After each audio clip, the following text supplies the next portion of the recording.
So many people ask me as a solution focused therapist, how do I stop all this negative thinking? How do I do this? Well, I used to be the queen of worry when I was a kid. I was a worry wart. And I used to worry that if I didn't have something to worry about, I'd have something to worry about. Then I realized when you worry about things, only about 5% of what we worry about actually happens. Was anybody worrying about COVID when we had that happen? Some scientists were, but most of us were not. And it stopped us in our tracks. We were probably worried about other things other than that. So we have to realize only about 5% of our life actually comes true with our worrisome negative thoughts. So, how do we break the negative thoughts? I'm going to give you three practical tools today.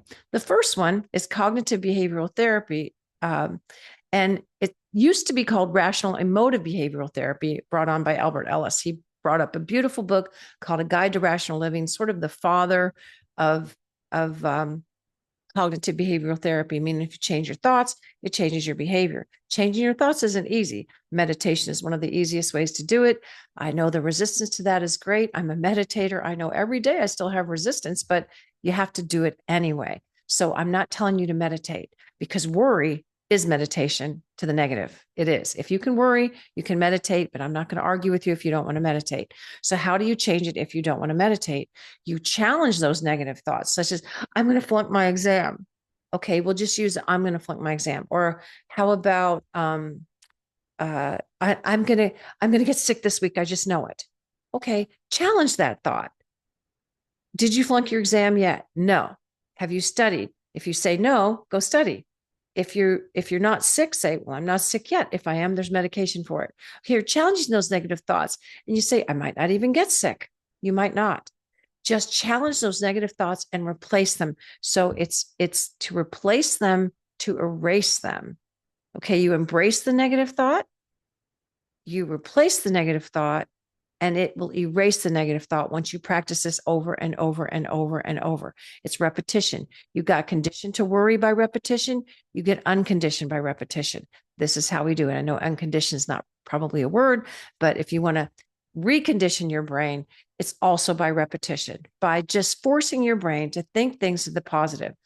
The second way, number two, the second way to do that is to apply gratitude. And I know we hear that all the time, but I'm going to prove it to you very simplistically with your own body reaction. So let's just say that my little dog's back there. He's a worry wart dog too. He worries. So he's a perfect example. He just poked his head up. He could probably hear me talking about worry and he gets into it because animals can pick up. We have mirror neurons. So if you're worried about something, people pick that up from you, even if they don't understand it. They just know you're anxious and they don't know why. So, so the second way, again, from what my dog just interrupted us from, is to apply gratitude. Now, pay attention to your body as I say these things. Imagine you're walking out to your car, you're late for work, you're at home, you see your car in the driveway, then you have a flat tire. You're going to be late. I've got all these negative thoughts. I'm going to be late. They're going to fire me. They're going to do this. They're going to do that. Well, when you apply gratitude, don't you feel the tightness in your chest and the heaviness and the angst in your stomach and just the tension in your throat? That's your vagus nerve. I have other videos on the vagus nerve, VAGUS. It's a reactivity from your parasympathetic nervous system that's kicking that off from your thoughts, by the way. So now rewind that tape I just said. Imagine you're at home, you go out to your driveway, you're late for work, you have a flat tire, and then you apply gratitude. You say, wow, thank goodness I am not on the interstate going 80 miles an hour having this flat tire. At least I'm home. I can call work. I can prepare for this. I can catch a cab, an Uber, a friend, whatever. But when you apply gratitude, did you just feel that lift? I mean, like even physically feel the lift in your body? You feel it in your body. There's biochemistry to worry and to gratitude. Gratitude will override fear every time. You change your fear into excitement instead of what if, you go, well, what if, what if? Gratitude is all about thinking thankfully. The third way, which doesn't seem intuitive, it seems counterintuitive, is to go ahead if all else fails, and embrace that worst case scenario thinking. The worst case scenario is this.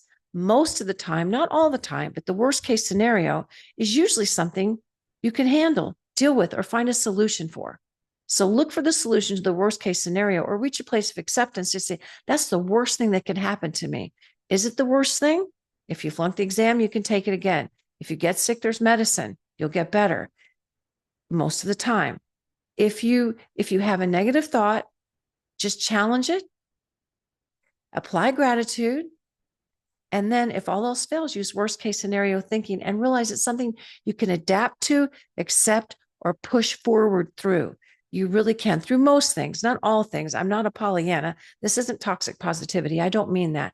There are things in life where you might really need somebody's help to get through it, a professional or somebody who's close to you, someone you trust. But remember, it's that thinking. It's right up here. That's how you challenge your negative thoughts with positive ones. Your negative thinking causes sinking. So if you want to be more buoyant, think more positive thoughts instead of that low vibrational, what if, what if, what if, what if. Sounds like the theme song from Jaws, doesn't it? Because it's fear. But when you change it to, well, what if this happens? Then I could do this. If I get fired, I've been wanting to start my business my whole life, a new business. So do you see, start applying things that will help recondition your brain. And I wish you well. And hopefully these are 3 tools that you can do to think more positively and quit that negative reactivity.